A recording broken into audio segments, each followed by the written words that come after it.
എല്ലാവരും തിരഞ്ഞെടുപ്പിന്റെ തിരക്കിലാണല്ലേ. എന്താണ് ഈ തദ്ദേശ തിരഞ്ഞെടുപ്പ്? തദ്ദേശ തിരഞ്ഞെടുപ്പ് എന്നാൽ സംസ്ഥാനത്തിന്റെ ജനാധിപത്യ സംവിധാനത്തിന്റെ അടിസ്ഥാന ഘടകമാണ്. ജനങ്ങൾ തങ്ങളുടെ പ്രാദേശിക പ്രതിനിധികളെ നേരിട്ട് തിരഞ്ഞെടുക്കുന്ന പ്രക്രിയയാണ് ഇത്. കേരളത്തിലെ തദ്ദേശ സ്വയംഭരണ സ്ഥാപനങ്ങളിലെ തിരഞ്ഞെടുപ്പ് നടപടിക്രമങ്ങൾ ഒന്ന് മനസ്സിലാക്കിയാലോ. 1. Voter registration. 18 വയസ്സ് പൂർത്തിയാക്കിയ എല്ലാ പൗരന്മാർക്കും വോട്ട് ചെയ്യാനുള്ള അവകാശം. പേരുണ്ടോ എന്ന് പരിശോധിക്കേണ്ട രേഖ, അതായത് വോട്ടർ പട്ടിക, പുതിയ പേര് ചേർക്കൽ, തിരുത്തൽ, വിലാസമാറ്റം എന്നിവ CEO കേരള അല്ലെങ്കിൽ NVSP പോർട്ടലുകളിൽ ചെയ്യാം. വോട്ടർ സ്ലിപ്പ് ലഭിക്കുന്നു. 2. തിരഞ്ഞെടുപ്പ് പ്രഖ്യാപനം അഥവാ നോട്ടിഫിക്കേഷൻ. സ്റ്റേറ്റ് ഇലക്ഷൻ കമ്മീഷനാണ് തദ്ദേശ തിരഞ്ഞെടുപ്പ് നടത്തുന്നത്. അവർ ഔദ്യോഗിക ഗസറ്റ് വിജ്ഞാപനത്തിലൂടെ തിരഞ്ഞെടുപ്പ് തീയതി, നാമനിർദ്ദേശം സമർപ്പിക്കുന്ന തീയതികൾ, വോട്ടെടുപ്പ് സമയക്രമം, എണ്ണൽ തീയതികൾ, സീറ്റ് റിസർവേഷൻ ലിസ്റ്റ് എന്നിവ പ്രഖ്യാപിക്കുന്നു. 3. നാമനിർദ്ദേശം സമർപ്പിക്കൽ അഥവാ ഫയലിംഗ് ഓഫ് നോമിനേഷൻസ്. ഓരോ വാർഡിലും മത്സരിക്കാൻ ആഗ്രഹിക്കുന്നവർ റിട്ടേണിംഗ് ഓഫീസറിനെ സമീപിച്ച് നാമനിർദ്ദേശം നൽകണം. ഇതിന് ആവശ്യമായ രേഖകൾ: നാമനിർദ്ദേശ ഫോം, പ്രഖ്യാപന പത്രം, സെക്യൂരിറ്റി ഡെപ്പോസിറ്റ്, പാർട്ടി സ്ഥാനാർത്ഥിയാണെങ്കിൽ പാർട്ടി അംഗീകാര പത്രിക, വയസ്സ്, അഡ്രസ് എന്നിവയുടെ തെളിവ് മുതലായവയാണ്.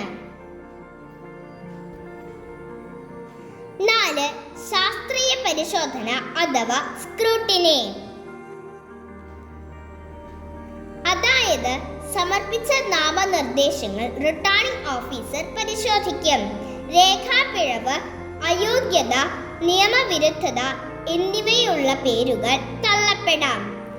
യോഗ്യരായ സ്ഥാനാർത്ഥികളുടെ താൽക്കാലിക ലിസ്റ്റ് പ്രസിദ്ധീകരിക്കും. 5. നാമനിർദ്ദേശം പിൻവലിക്കൽ അഥവാ വിഡ്രോവൽ. സ്ക്രൂട്ടിനി കഴിഞ്ഞ് നിശ്ചിത ദിവസത്തിൽ സ്ഥാനാർത്ഥികൾക്ക് മത്സരത്തിൽ നിന്ന് പിൻവലിക്കാനുള്ള അവസരം. തുടർന്ന് അന്തിമ സ്ഥാനാർത്ഥി പട്ടിക പ്രസിദ്ധീകരിക്കുന്നു.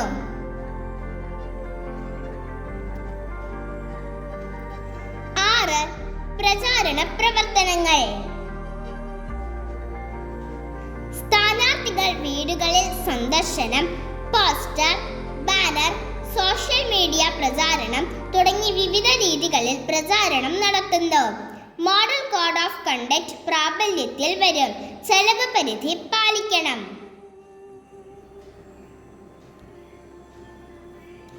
7. വോട്ടെടുപ്പ് അതായത് പോളിംഗ്. സാധാരണയായി ഇലക്ട്രോണിക് വോട്ടിംഗ് മെഷീൻ അതായത് EVM ഉപയോഗിച്ചാണ് വോട്ടെടുപ്പ്. വോട്ടർമാർ തിരിച്ചറിയൽ രേഖകളോടെ പോളിംഗ് സ്റ്റേഷനിൽ എത്തി വോട്ട് രേഖപ്പെടുത്തുന്നു. സുരക്ഷ, നിരീക്ഷണം എന്നിവ ഉറപ്പാക്കുന്നു. 8. വോട്ടെണ്ണൽ. വോട്ടെടുപ്പിന് ശേഷം നിശ്ചിത കേന്ദ്രങ്ങളിൽ വോട്ടെണ്ണൽ നടക്കുന്നു. ഓരോ വാർഡിലും ഏറ്റവും കൂടുതൽ വോട്ട് നേടുന്ന സ്ഥാനാർത്ഥിയാണ് വിജയി. 9. ഫലം പ്രഖ്യാപിക്കൽ. വോട്ടെണ്ണൽ പൂർത്തിയായ ശേഷം സ്റ്റേറ്റ് ഇലക്ഷൻ കമ്മീഷൻ ഔദ്യോഗിക ഫലം പ്രഖ്യാപിക്കുന്നു. വിജയികൾക്ക് സർട്ടിഫിക്കറ്റ് നൽകുന്നു. 10. ഭരണസംഘടന രൂപീകരിക്കൽ. പഞ്ചായത്ത്, മുനിസിപ്പാലിറ്റി, കോർപ്പറേഷൻ എന്നിവയിൽ അധ്യക്ഷൻ, ഉപാധ്യക്ഷൻ, മേയർ, ഡെപ്യൂട്ടി മേയർ എന്നിവരെ തിരഞ്ഞെടുക്കുന്നു. സ്ഥിര സമിതികൾ രൂപീകരിക്കുന്നു. ഭരണ നടപടികൾ ഔദ്യോഗികമായി തുടങ്ങുന്നു.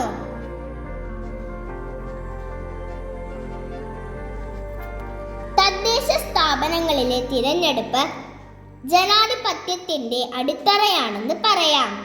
ജനങ്ങളോട് ഏറ്റവും അടുത്ത് ഇടപഴകുന്ന ഭരണ സംവിധാനം പഞ്ചായത്തുകളും മുനിസിപ്പാലിറ്റികളും തന്നെയാണ്.